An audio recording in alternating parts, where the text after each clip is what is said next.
Hello, I'm your host, David Newsom, and welcome to Coded in Gold. This podcast explores the fractured yet beautiful pieces of our modern lives. I dive into compelling stories and speak with high-performing, multi-dimensional individuals to uncover moments of insight and learning. So, let's get started.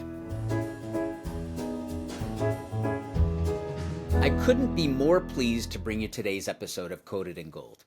I sat down with journalist, author, and founder of Company of Dads, Paul Sullivan. I don't want to preface this episode too much because I want to just dive right into our incredible conversation. But I need to acknowledge how influential Paul's work has been on me and the creation of this podcast. I was first introduced to him right around the founding of Company of Dads, and I had the privilege of joining him on his podcast. I'll link to that episode in the description. We immediately bonded over wanting to change perceptions of dads who play active roles in their child's lives, and also shifting the way we talk about parenthood in the workplace. I'm so honored that Paul was willing to come on our show to talk about these issues and so much more. But okay, enough introduction. Without further ado, Paul Sullivan. All right, Paul. I want to get started by, and historically, this is my second interview, right? Second interview ever on Coded in Gold. Want to just tell our audience how we first met.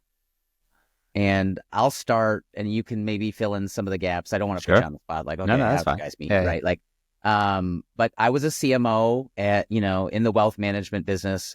And one of my colleagues said, like, oh my goodness, do you know Paul Sullivan? And I'm like, do I know Paul Sullivan? Like, I've been in the wealth management business, for more than a hot minute. A long time is what that really means. And of course I know who Paul Sullivan is. This is like the guy that everyone wants to like talk to get him to write about them, like in a perfect world, right? So with that, she introduced us, and I've been grateful ever since. So thank you for that. And then the very first thing I think that we collaborated on was an episode of the Company of Dads. Yeah. And then again, we collaborated again with the Bright Horizons podcast. And you're doing lots of really interesting, cool things. So thank you for being here. And maybe like with that, like, could I add in my version of that? Please. So I was at sort of a holiday-esque cocktail party for your former firm, and the person you're talking to, I've known her forever. And I went up and started talking to her, and I said, I've left, I've stopped writing the Wealth Matters column in the New York Times. I started the Company of Dads. And at that point, I felt like she didn't want to talk to me anymore. She's like, you know what? I got other people to talk to here. David Newsom, he'll talk to you. Like, he's a good guy. I was like, okay, I'll talk to David. It wasn't quite like that, but that's, she got very excited and said, you have to meet you. And one of the reasons she said that is because you were such a model in that company as a working dad. Like you put a stake in the ground and said, I'm going to take my son to school. I happen to be on the West Coast. Everybody else more or less is on the East Coast. You please honor my time. And at first I don't think they did because they didn't really believe you. And then you stood firm, and they started to honor your time. And as we've talked, subsequently, you became a model for all the people at your firm who were parents but not partners. Like, you were a partner in the firm, so you had a lot more, leeway as to what you could say. Like, they weren't going to just up and fire you, but you really served as a model for all those more junior people who were starting off as parents, and they say, oh, wow, well, if David could do it, maybe I can give it a try. So I have great, admiration for you. So, I'm glad we met, and I'm glad we're talking again. Yeah, same. Before we get to the Company of Dads, which I want to deep dive into the Company of Dads, like you just mentioned, like, it's something that's near and dear to my heart, right? So all things, our son, right, who is now 6, matters a lot to my husband and me. And but before we get to the Company of Dads, right, like, you were at the New York Times for like 25 years, right? You are an author. Which is You've written amazing 2 because books. I'm only 23 years old, which is incredible. And you've written 2 books, Yeah. right? So I think the first of those was Clutch.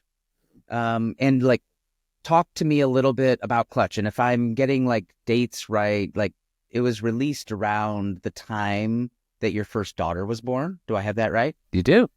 Okay, Yeah. cool. So tell me about that. Like, what is it about? How was it like writing a book during that time period? Like, So it's a great question. One I've never been asked before, but I've always wanted to tell the story because okay. I started as a columnist at the New York Times in 2008, and that ran through 2021. So 13 years, 1 million words, over 1 million words, 608 columns. I don't know, 5,000 people I interviewed. It was an amazing run. But when I started, my wife and I had been married for a year. We had 2 dogs and no kids. And then she was pregnant, and we did still pregnant wife, 2 dogs, no other kids.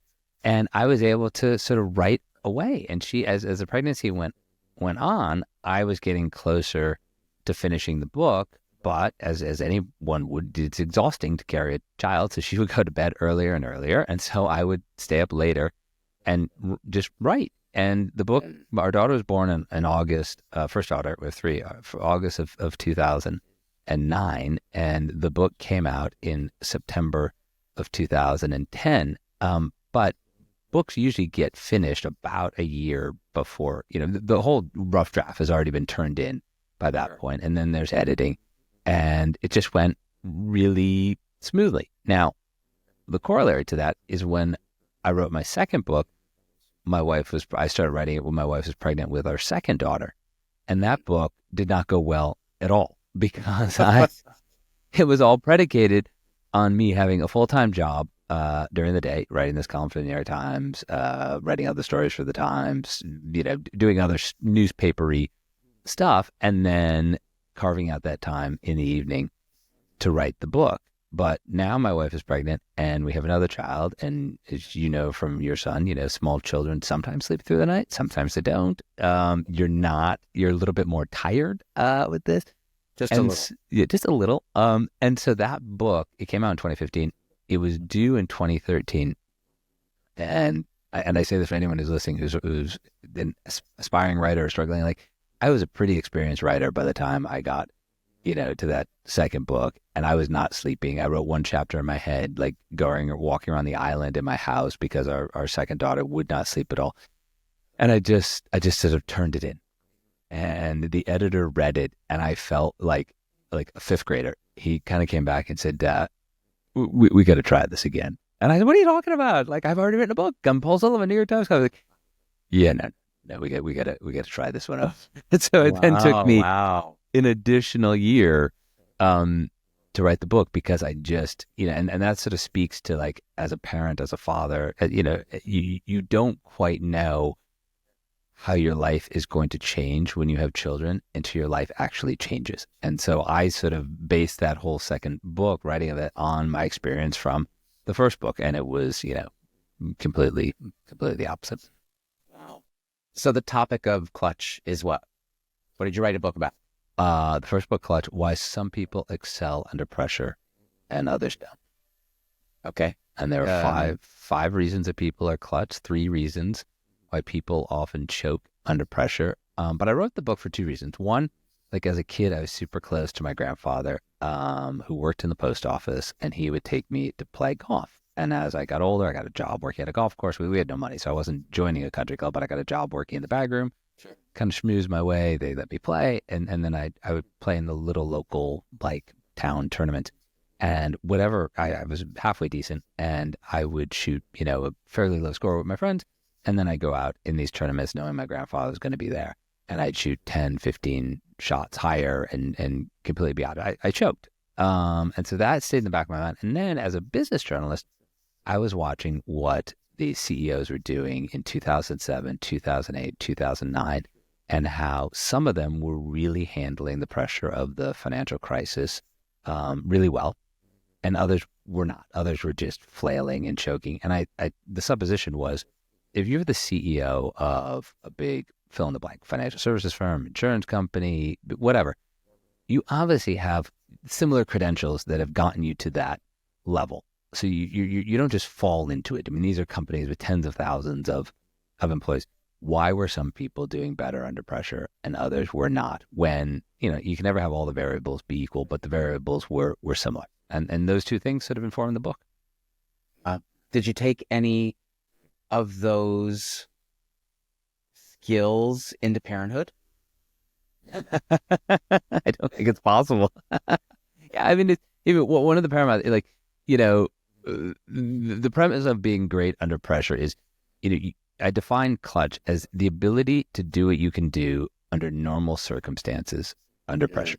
The ability to do what you can do under normal circumstances, but under pressure. So to use an easy thing, like a basketball analogy, like if you can make 20 free throws in a row, well, you at least have the skill to make that free throw under pressure.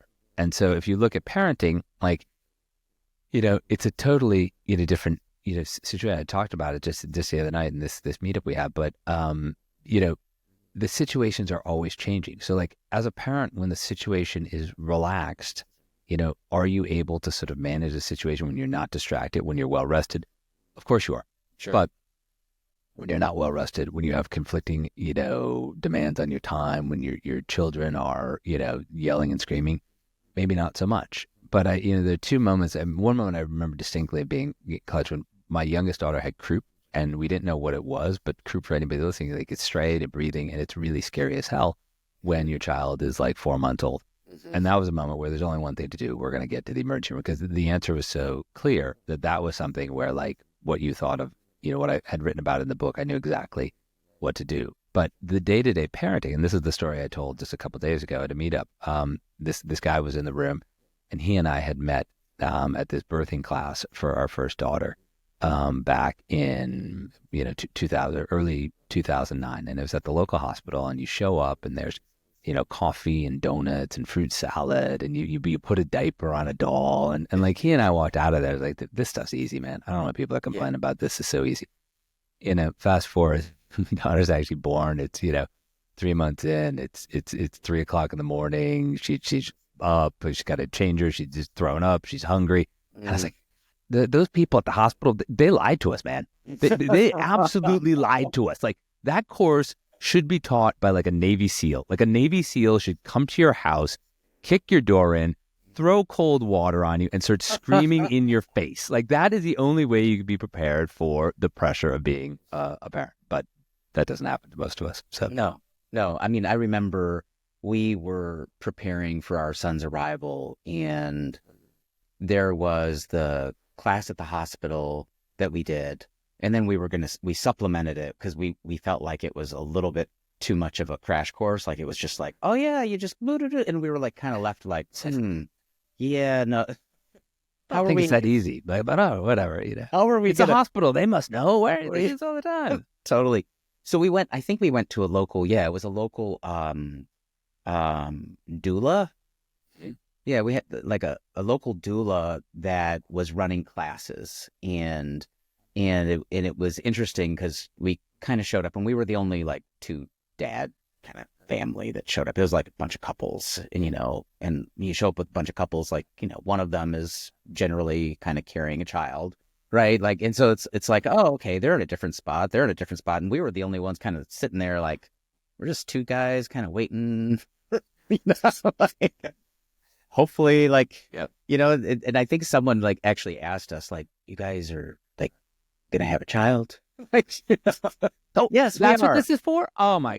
I told you wrong place. We're the wrong. I'm sorry. I'm really. It's when you get on the airplane and they're just to make sure we're going to Philadelphia. Everybody here going to Philadelphia? Yeah. Okay. But yeah, to your point, there was not enough. There couldn't have been enough to actually prepare you for all of the things that are going to happen. I mean, frankly, at the age that we became parents, and not that it's any really crazy different, but every 10 years, you kind of, it for us, it like added up to that moment where it's like, oh gosh, sleep deprivation at the age, oh gosh, how old were we? 6, so we definitely in our 40s. And like sleep deprivation hits, and it's like, wow, haven't really experienced this in a really long time. And it hurts more, right? It hurts more. I felt like a big baby some of the days where it's just like, no, what do I have to do? Please sleep, please. Yeah. But yeah, it was the challenging to kind of learn the ropes and figure that out. I'll say this, like the people, who are best under pressure, they learn to sort of make mistakes, but they generally make that mistake just one time. And that was really applicable to early parenthood. My wife and I, we were both in our 30s at the time, and we went out with this single friend of ours, this guy, and we met him downtown, and we had some drinks, and, it wasn't like we had like 12 drinks, but we each had like one drink more than we should have had. And we, got home at, I don't know, midnight or something like that. Like, that was awesome. Like, we're going to do it again next weekend. And then that was the night that our daughter woke up at like 5 a.m. We're like, what were we thinking? That was the worst thing we could have ever done, ever. Yeah. And we never did that again. We're like, okay, check that off the list. Life changes. Don't do that again. Yeah. Okay, so your second book comes. Yeah. The Thin Green Line, Money Secrets of the Super Wealthy. And that was based on my column, like the column that I was writing in the New York Times. I wanted to sort of find a way to sort of, honestly, like I was learning so much all the time, and I was communicating this and talking to such interesting people. But, a column is, it runs 1 week and then you forget about it, and it just keeps going. And I was writing, 50, 51 of these a year. And so I was like, how can I sort of bring it all together? And that book is organized around the 4 things that you can do with money. And I say there are only 4 things you can do with money. You could have $100, you could have $100 million, you could have $10 billion. You can only do 4 things with money. You can save it, you can spend it, you can give it away, and you can think about it. And that's all you can do with money. And that was sort of the organizing framework for that book. Your transition from New York Times Wealth Matters column to the Company of Dads. Yeah. What happened? Why? COVID.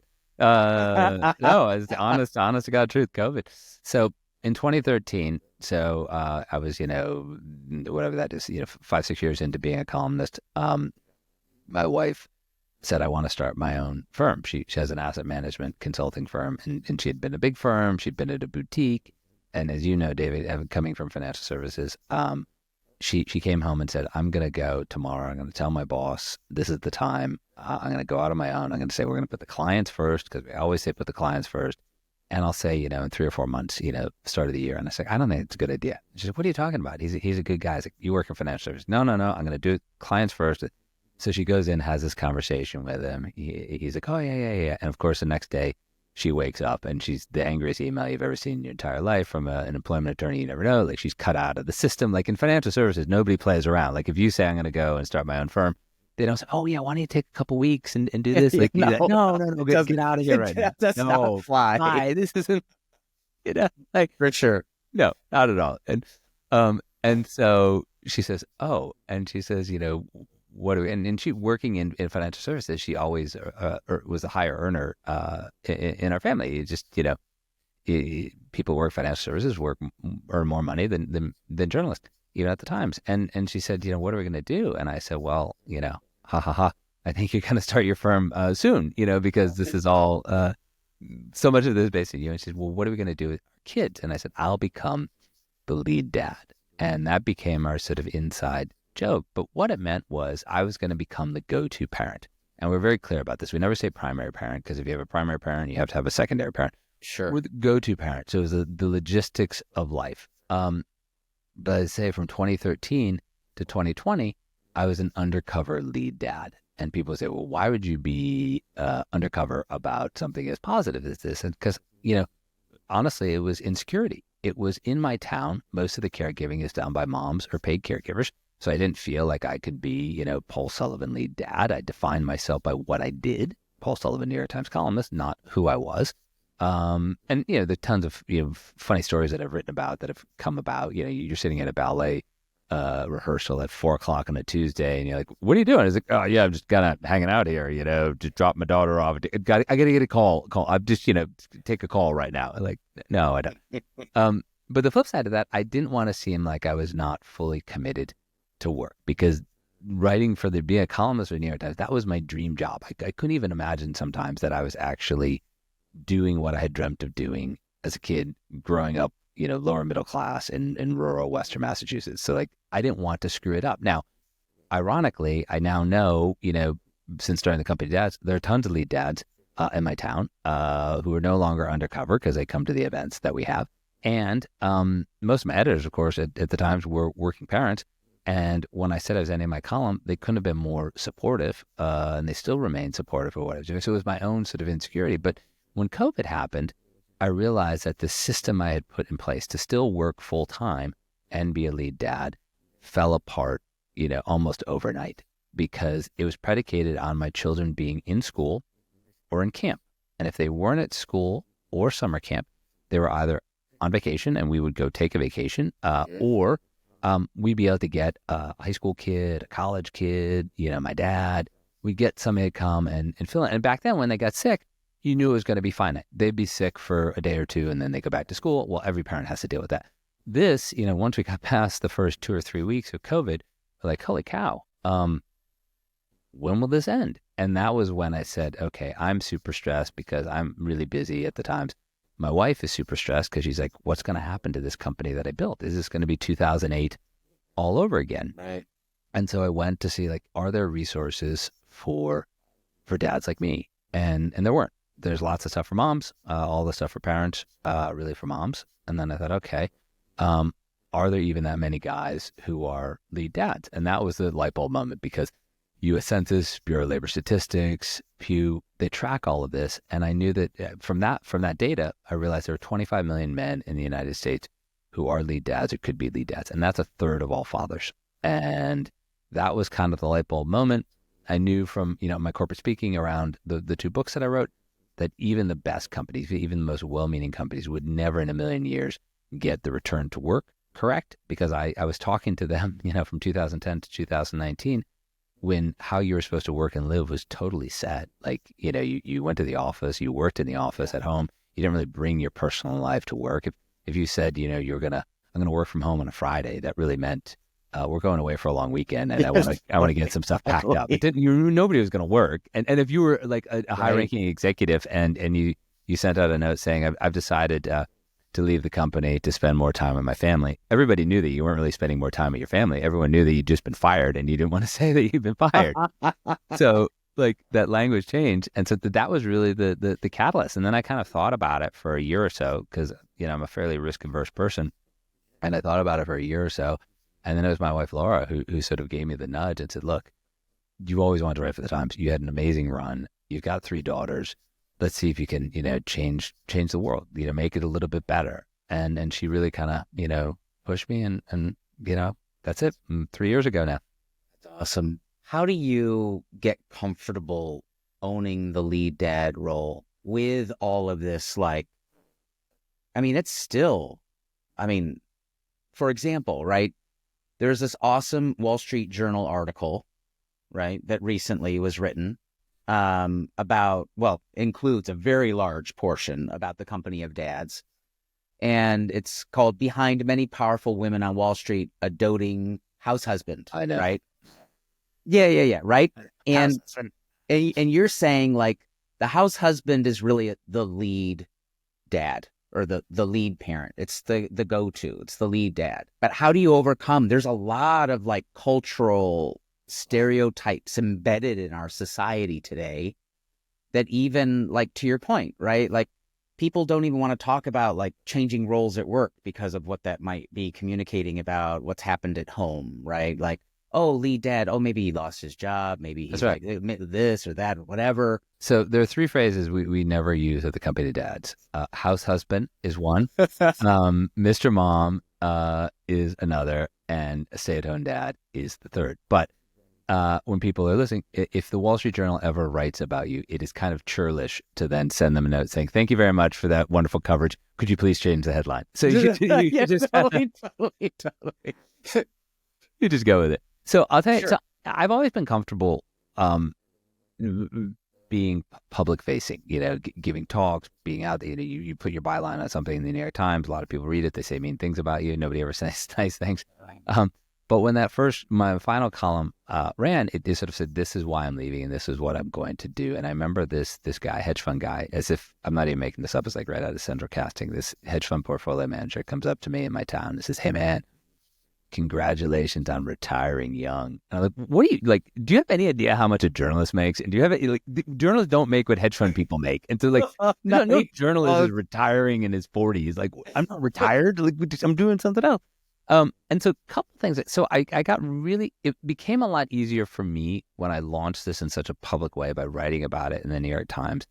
And then I could position myself as I jokingly say, the lead dad in America. And that allowed me to then really put myself out there and help other people. And I mean that in a very sincere way. So in the kind of all kinds of stories, we go any different direction with this. But I had guys, reaching out to me immediately saying, thank you for doing this. I thought I was so alone. Thank you for helping to normalize this role. And then, I had other people at work saying, man, I now feel like I can be more honest. You and I have talked about this before, but I did this whole campaign about I don't want people to put OOO on their calendars out of office. I want them to sort of, within reason, not to say, going to prep for my colonoscopy, like, whoa, hey, nobody needs to see that on the work calendar. Keep that. How about just doctor's appointment? Just doctor's appointment. That's all. By the way, that's like a 12-hour block. Where is he? What is he doing? What happened? But to be more honest, and because, even the best companies, they can give you 3 months, 4 months, parental leave for birthing parents, for non-birthing parents, for adoptive, but parenting doesn't stop. Then it keeps going. But, another thing that I'm super proud of is that, this event we had the other night, I looked around the room and I said, there are only 2 people in here that I knew 3 years ago. One was a guy from the birthing class, and the other was just this fella who's, I've just known from around town. And that was really rewarding. But one of the guys in the room, because change starts slowly, and he's a dad. He's married to another dad, same-sex couple as you are, and they have twins, and they moved from Brooklyn out to Wilton. Now, this guy is a doctor who went to Harvard Medical School. His husband is also a doctor who, I think he went to school in London, but he's a top psychologist in New York City. They moved from Brooklyn out to Wilton, and they're sitting at the playground with their 2 boys, and they're chitter-chattering. And this mom comes up to him. His name is Ramon. Comes up to Ramon and says, we have this Facebook group in Wilton, and I'm just wondering, which one of you is kind of like, the mom? Oh. And Ramon says, neither of us. We're dad. I'm a dad. He's a dad. Yeah. And there was, I'm so sorry. I didn't mean to say that. I didn't just do. And he recently telling me the story, and she's telling me the story, and I said, she mentioned a Facebook group, Ramon. He's like, yeah. I was like, okay, here's what you're gonna do. And he's like, I'm appalled. Like, that's all. I was like, I agree. That was awful. But well-meaning people sometimes say stupid things.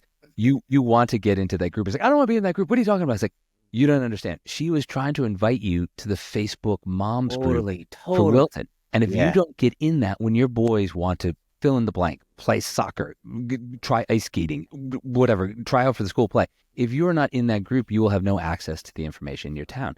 And he said, well, what should I do? I said, Ramon, you come to the right place. I grew up Irish Catholic. I know guilt like anybody. You're going to call that woman up. You are going to make her feel horrible. And then you're going to ask to be in the group. He said, can I do that? I said, Ramon, without my help, you had a better shot at getting into Harvard Medical School than you do getting into the Facebook moms group in Wilton, Connecticut. So he's like, all right, I'm going to do it. And he does it, and he gets in. But here's the heartening part of the story. Once he got in, the woman, she realized, like, this is kind of stupid. So it's now the Wilton, the fifth parent group. And so she renamed it the Wilton Parents Group, and she's invited all of these other dads in. Whoa, so, that is so awesome. Yeah, but it took this ridiculous thing. He reached out to me, and it just took people like, you know what? Why is it just, a mom's group? They got plenty of dads on my text chain here. And what are we really trying to do? We're not really, men or women in these situations or moms or dads in these situations. We're parents. and we want the best for our children. But you can only sometimes get the best for your children if you can get that access. That's So right. That was, it's so, I'm glad you brought up that story. I had a similar experience, different outcome. And you would have thought like, okay, two men having a child in San Francisco, which was where we were at the time, right? Like as we were preparing for, our son's arrival. And everyone told me in San Francisco, oh, you need to be in the Golden Gate, like mothers group, right? That's where all of the things that you just mentioned, like, are happening. If you want to know what's happening, if you want to know soccer and this and that or whatever, like, you've got to be. You think your son's going to Stanford. It starts with you getting in the Golden Gate. Totally. Do not screw up his chances to go to Stanford. It starts there. Everything starts there. Yeah. And so I reached out and literally there was a little bit of dialogue, but there was like, I knocked on that door and the door remained closed. And it kind of blew my mind. Like, and I had a very similar reaction to Ramon. Like at first I was just like, yeah. Whoa. Like I had no idea that there was like, a big, iron gate around this, like this group, but apparently like it, and this goes back, it might've changed. So I don't want to, I'm not, trying to call people out, but what I am trying to say is, gosh, those groups are full of rich resources and a sense of community, that there's like people that because it's, built around moms or mothers, it can, and I think unintentionally, be exclusionary because like maybe they don't realize there's, so many, lead dads around that do need access to that information and access to the community. I say like, in the community, dads need moms to be their allies, just as in the workplace, working moms need lead dads to be their allies. Right. And, one of the things we do when we talk to companies is we talk to them about messaging.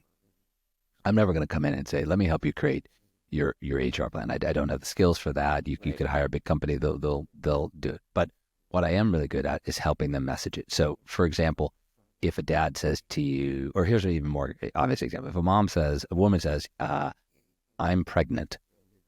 If you're the manager, there is one and only one correct answer. Congratulations.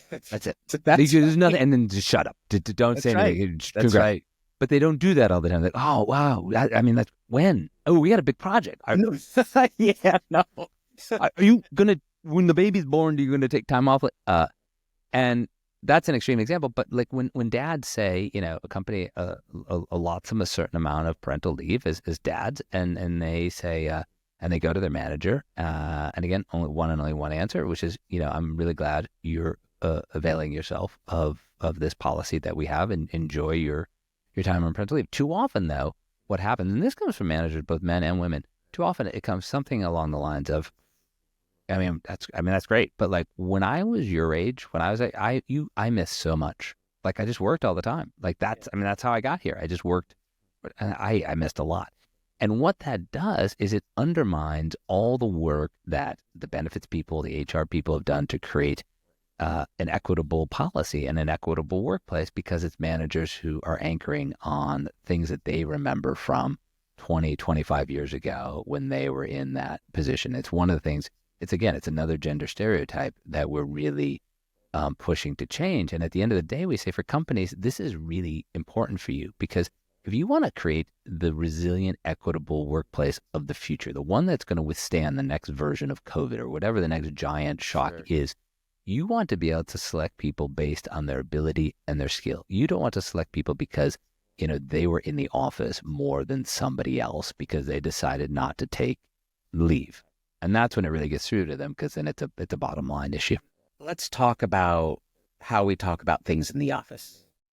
I know I have my own experience. I'm sure lead dads, right? Like one of the things I know I've noticed when I started, and also to be absolutely clear, right? Like I was a partner at a wealth management firm in San Francisco. And so like me taking leave, when my son was born was important for me and my family, but I didn't even realize it at the time.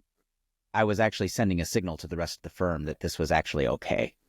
So let's talk about like a little bit how some of these norms hopefully are changing, and what like you're hoping to accomplish like through the company of dads. Because like again, like in the messaging, and I never even realized people will still pull me aside even today, because now that I'm not in, I now have my own. So similar to your wife's situation where she, oh, I want to go out, do my own thing, right? I'm out here doing my own thing now, and there's times where people pull me aside and they're like, hey, you know, I heard you say, you know, this thing about like your family or your son, or I've heard you bring your role outside of work into work, and I'm glad you do, right? In some way. Or I heard you like, or they just watch, or I heard you on a podcast episode talking about this, and like, wow, that's like super empowering and blah, blah, blah. But like, what is your hope for the workplace, and how is it kind of evolving and changing, hopefully? Yeah, I mean, I think the key for this, my hope is that, you know, we've normalized this role of lead dad, and it just becomes a conversation, because anything a company does for lead dads or working moms, they can do for caregivers. And we know that in the high 90s of percentage-wise of people will one day be a caregiver. And I say you're going to be a caregiver whether you want to or not. So you can use these same policies to really apply to the work and keep people engaged. How does it happen, though? I mean, you're a great example of this, David, because you were a partner, and you were not, you know, the CEO, but you were not, you know, the person 5 years in or 7 years into the company. You had professional success, you had accomplished stuff, but you're also at a level where if you're a partner, they weren't going to just up and fire you because you took parental leave. And so that is the key. Like if I can get to that level of managers, that is the key, because they are still very close to all the people who report to them, have a similar experience to many of the people that report to them, but they're not so distant as the person who is the CEO or the COO or the CFO who's running, you know, at the tippity top, who may be insulated. And when you're able to set an example, that example is so, you know, powerful, because now suddenly people think to themselves, okay, you know, this company said that, you know, family matters, that they want us all to work hard, but they want us to also, you know, be full human beings. You know, do they really mean it? Oh, well, I can just see what David did. I guess they do. Now, the flip side of this, and I won't name and shame, but a gigantic financial services firm, of which a good friend of mine had worked happily for a dozen years, where he was incredibly well compensated. They said, you know, preached, you know, family values and take time. If anything comes up, you should leave. Well, his mother-in-law had this horrible stroke, had to get airlifted to a research hospital. And when that happened, he said, I've got to be home. Like, my wife has to go and be with her mom. I'll be here with the kids. I'll still be on all, you know, every call that I can be on. And it was working. And so the first week they're like, yeah, go ahead, you know, go home, do it. Second week, you know, and this is honest. It moves so quickly. Second week, they're like, hey, is everything going all right? Everything okay? You know, he's like, yeah, I'm fine. But I've been on all the calls. And if anything, he was saving the commute. So he was working late into the night to make sure that he didn't fall behind. Third week, you know, somebody on one of the calls, you know, afterwards, hey, can you stay after? Yeah.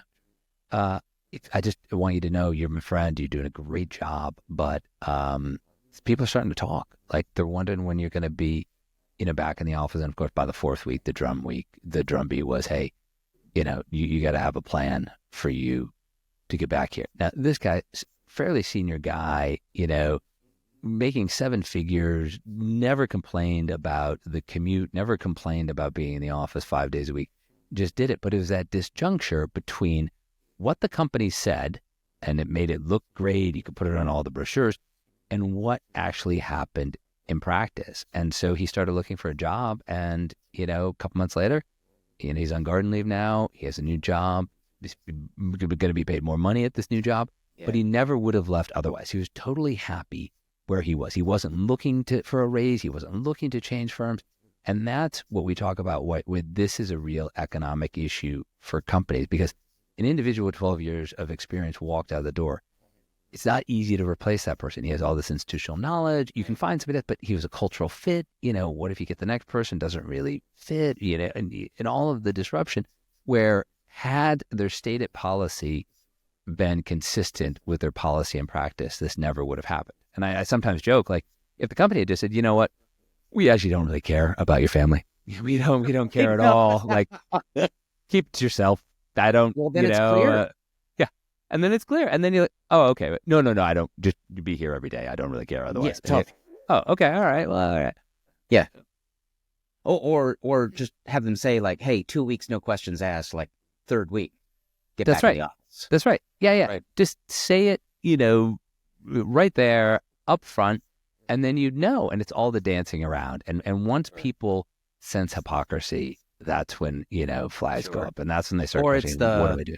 Or it's we're all a family here, like messaging, right? Like, oh, we're all a family here. We're all a family here. And then those types of things happen. And then that situation plays out. And you're like, well, they nailed the messaging, but like when it actually came to where the rubber meets the road on we're all family, like, no, we're going to. We're all family, but since you haven't been in the office, we're talking about you like you're the drunk uncle at Thanksgiving. So you don't want to be the drunk uncle at Thanksgiving. Exactly. Like, oh, okay, all right. No, nobody. I don't want to be the drunk uncle at Thanksgiving. Okay, so question for you, Paul. Yeah. Why do you think companies like in office so much? They got an awful lot of real estate. One, you got to fill that real estate in those long-term leases. Two, not just, people, there's something, anchoring, there are all these biases from behavioral finance. You talk about confirmation bias, anchoring bias. They essentially say, like, we came up one way and therefore you should come up one way. And so they think that people should be in the office the way they were. But the third and most universal one is these trends were accelerating slowly of people wanting to work differently, and COVID supercharged it because for people who could work at home, once they started working at home, they said, wait a second, I can be just as productive as I was before. And I give this example. My middle daughter's best friend, both of her parents are oncologists. They work at Memorial Sloan Kettering, probably, one of the top, cancer hospitals in the world. And the dad is actually trying to cure this form of cancer. He runs these labs. He's doing all this research. And pre-COVID, he was at Sloan 5 days a week, sometimes 6 days a week. He was there overseeing the lab, seeing patients. Once COVID happened, he realized, you know what, I need to go see my patients. But these are patients with, long-term cancer. He could book them all for like 2 or 3 days a week. And he was actually more efficient running the labs that may find a cure for cancer by doing that remotely, by analyzing all the data, by doing all this. And I say to people, like some of these big financial services firms that want people in office all the time, I was like, you know what? Is anybody here curing cancer? Ha ha ha ha ha.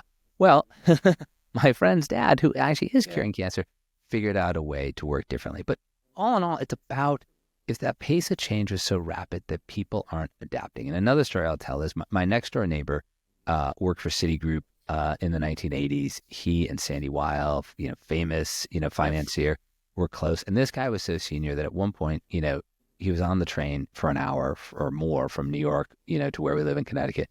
And Sandy says, you know what? I'm going to have a telephone installed in your house. This is the early 80s. I'm going to have a telephone installed in your house so that we can reach you. And this guy's like, I've made it. If you're putting a telephone in my house, I am A1 important.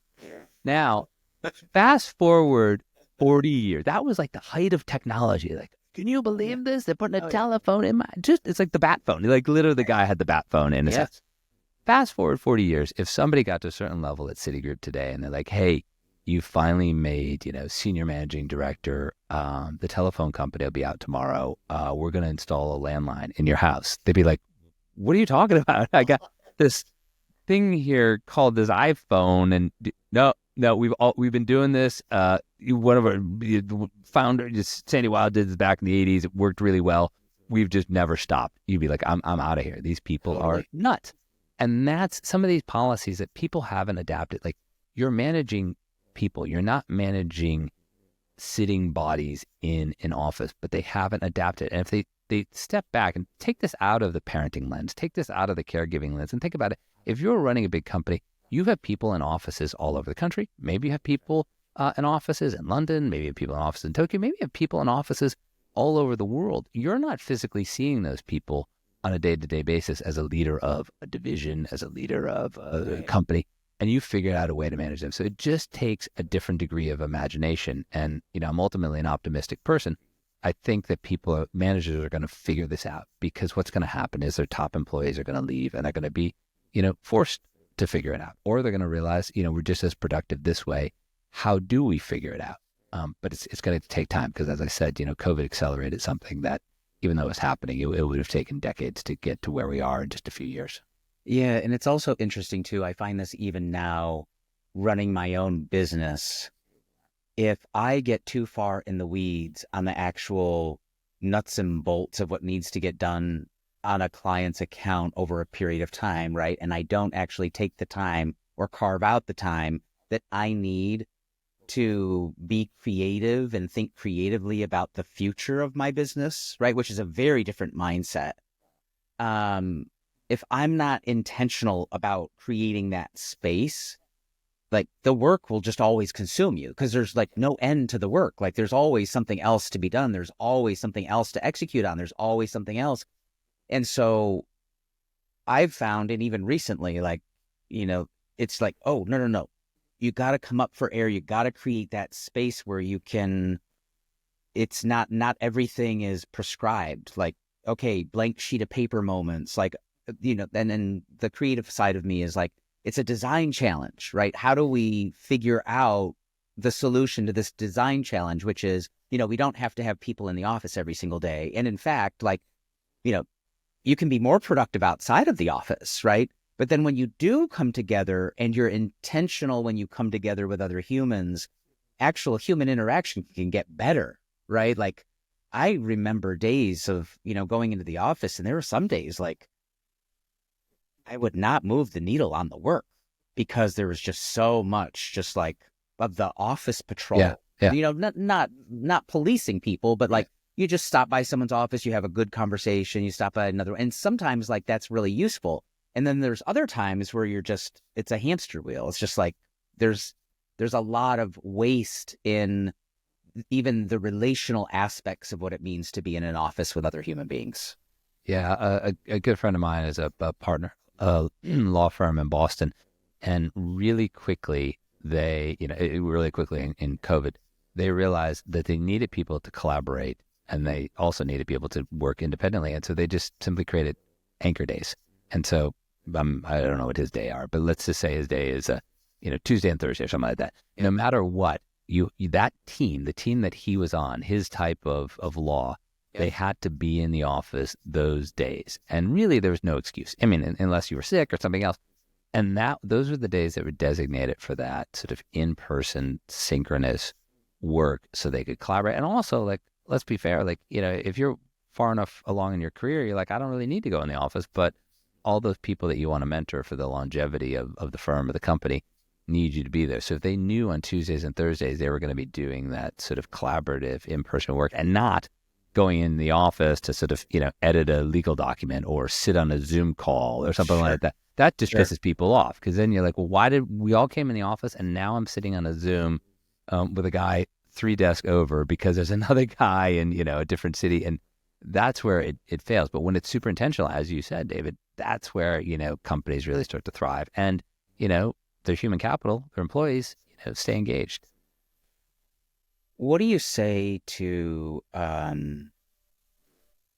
dads like me that still, like we've had several conversations, podcast conversations.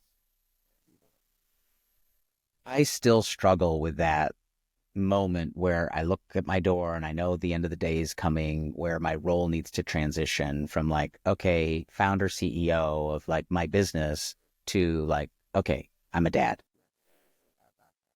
How can dads think about like making those transitions? Like, do you struggle with that? It's a great question, and it's a super hard one to answer. The short answer is yes, but I see, my wife probably struggles with it more because she'll be going right up to the end with calls. We have dinner most nights of the week together, and dinner's about 6 o'clock our time. And some days she'll be going right up to 6 o'clock and then, come downstairs. And that is a really difficult transition. There is something to be said for a commute. It is a waste of time. It is a limit of time, but there's something to allow you to transition. The way I work is slightly different because you can't run something called the Company of Dads and then be a really crappy dad. It just can't. It's like maybe some people could, but I don't know. I don't have the venture capital backing at this point where I could do that. If I had that, then I get it. But I wouldn't want to. But for me, I work what I call a care shift, and I've talked to companies about this. And so I know that every day I will be working at my desk when everybody else is working from about 9:15 to 3:30, and that's when I do stuff like this. I do calls. I reach out to people. Every day isn't full, so I may be doing writing, maybe doing something along. And then I get in my car and I go pick up 2 of my 3 daughters at school. And that drive, which is only about, 10-minute drive, but then you got to wait in the car line for another 15 minutes. And what do? Like, I listen to some music on the radio. If I sit in the car line, I read those emails that are fun. They're like whatever news sources I subscribe to. And then I get them in the car. Then we come back. And then I have that break where, okay, now we're going to have dinner. Now, part of the care shift during the week is that I have to commit to having that, 6 hours of synchronous time, but you can't just work a 6-hour day when you're trying to build something. And so at night, when everybody goes to sleep, I'll go and do all the stuff that I can do that I don't need to have other people be awake for. Emails, longer writing pieces, a book proposal, all that stuff. And likewise, to me, I'm a better dad, a better husband, a better, founder if I can get up before everybody else gets up. And it's a bit of a joke. It's like, I got to get up because I can then have like 30 minutes, maybe 40 minutes to have a cup of coffee and just like, okay, here's my day. But when you don't have that, that ability, that fear, almost like, okay, what's on the other side of that door? I don't know. I got to open the door. This is going to be good or bad. You need some way to transition. You need some way to recreate that commute. Even if you didn't have to commute on a train, maybe you drove for 10 minutes. Maybe you were fortunate enough you could walk to work. Maybe you had a 15-minute walk home. We forget those things, but they're so important for our mental health and transitioning from, dad at work to dad at home. Okay, so you have 3 daughters. How old are they now? 15, 12, and 7. 15, 12, and 7. So that means we have high school covered, middle school covered, and elementary school covered. Oh, okay. That's a lot. All right. So you definitely have like the tween to teen years, like in your world these days. Oh, 100%. Yeah. What is that like? It's wonderful. And I say that with a straight face, and so many dads would be like, "Oh man, you got daughters," or my daughter disappeared when she was 13 and didn't reappear until she was 20. And I used to listen to that, and I was very fearful of it because I thought, "Oh, these guys are older than me; they must know something." And then I realized they don't know anything. And the reason why it's so good is because my 15-year-old, I have sat on her bed since she was born. I have been there. Nobody's there all day, every day. Like, that's too high a bar for anybody. But I have sat there and talked to her when she's wanted to talk about the things that a 2-year-old talks about, the things that an 8-year-old talks about, the things that a 12-year-old talks about, and now the thing that a 15-year-old talks about. And so everybody's allowed to be in a bad mood. So there are days when she's in a bad mood. But I don't have any of that distance that I hear so many other dads talk about. And the reason is that I didn't sort of wait. I didn't wait for a certain time. I just, whenever I could, I made sure I was present. You're just there. Yeah. Wow. I recorded an episode on our life and technology, and it talks about my love and adoration for tech, and also like optimism, like coming up through, like, you talked about, like, having the telephone installed in the 80s, right? Like, that used to be a high piece of tech, Cutting edge, right? yeah. Like, it used to be a high piece of tech, right? And then it was like, oh, what's the next thing? And then, like, I kind of like take us through, and my excitement over the course of time for technology kind of shifted after our son was born. And then you start reading books like The Anxious Generation and like all of these things. I'm like, oh gosh, like, what's going to happen? And like, it's a point, we were at dinner yesterday, and Xander said, "Oh, when can I have a phone?" My husband was like, "You're 16." I'm like, 18. Like 18. Like you got to be an adult, right? Like, how do you approach that? Are they at the ages where you've had to approach that? What's the view? How do families talk about this? Yeah, 100%. We've done, two things. One low tech, one high tech. And the low tech thing that we've done for a long time, even when they didn't have, my 15 and 12-year-old both have iPhones. Obviously, the 7-year-old doesn't, but she has has an iPad. Can't get, and so Sunday is screen-free Sunday for everybody in our house, and so we all put our phones away. For everyone, everybody. Yeah, we put our phones away. It's screen-free Sunday. Obviously, mom and dad, we cheat sometimes, but you're like, oh, we're gonna go take a look.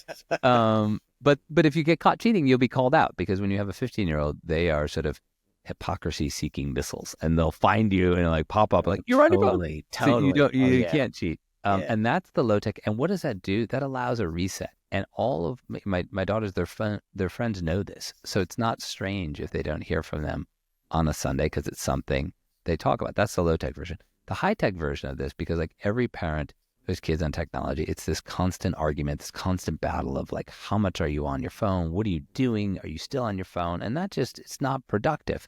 So again, back to like trying to only make, the same mistake one time. We found this app, and I'm not paid by them. I did get nothing for this. This is all genuine. This app called Custodio, spelled with a Q. So Custodio with a Q. And we tried out some of the other ones. We tried out Disney Circle. We tried out Bark. But Custodio allows you to set a certain amount of time for all the devices combined. And so they get a certain amount of time each day. So my oldest one, my 15-year-old, she gets 45 minutes. My 12-year-old gets 30 minutes. And that doesn't include, like, if they're texting with their friends, I consider that how they just communicate. Now, nobody's calling up the landline phone as you and I might have done when we were kids. Sure. Nobody's calling the landline phone anymore. But it limits them, and they have to make choices. But it also allows you to block certain things. Like if you don't want your kids on TikTok, or you don't want your kids on Instagram, you can shut it off. Or if you want them to be on YouTube for only 10 minutes of the 30 minutes they get a day, you can set that. And what it's doing, one, is it's eliminated the conversations around what are you doing, how much time are you doing, and that's great for us as parents. But for them as children, it's given them agency, because now they have a certain amount of time, and they have to figure out how to use that time. And obviously, what happens in the beginning, they use it all at once, and then they're like, I can't do this anymore. It's like, no, that sucks. No, it doesn't. Oh, yeah. Now let's learn some basic math and figure out how to do this. Sure. And so at this point, we don't have those conversations. And then you get a report every day, and it shows you, how much they use. But it's reduced the stress for my wife and me, and it's given them some control over how they're going to use their time. And the hope being, what is parenting? Parenting is preparing your kids to live without you. And so at some point, they're going to go to college. At some point, they're going to get out of college and go off and get a job. And how are they going to manage these things? And they're not anymore. It's very common. You hear these things like, oh, so-and-so is on her phone for 5.5 hours yesterday. And that's because, parents are busy. They're not, they haven't availed themselves of and I'm a low-tech guy, of some pretty easy technology that helps, end those arguments and give kids, control over how they're going to use that time. Sure. Did you start that way, or did you implement like screen-free? No, we failed. Of course we failed. It's like, no. It's like, I'm not that virtuous. No. It's like, I don't like making the same mistake over and over again. So at a certain point where you're like, why are we having this argument? I don't want to have this argument. There has to be a better way. And since my wife, runs her own asset management firm, she has an IT guy. And, because post-COVID, her firm is now totally distributed. She's got, I don't know, 8 or 10 employees, but they're all over the place. Yeah. We have like the IT system in our house, like you'd have at, an office in Midtown Manhattan. And so this guy comes over to fix something to it. It's like, hey, what do you use? And he's like, oh, I'll show you this. And so that's how I first heard about it. Because I said, there has to be a solution. There has to be a better way to do this than just, kicking open the door when your daughter's not looking, like, are you on your iPhone? What are you doing? Like, oh. Very cool. Very cool. Last thing I want to touch on, Paul, is you had a really special event in your town recently that attracted some news coverage. I want you to tell us about that a little bit.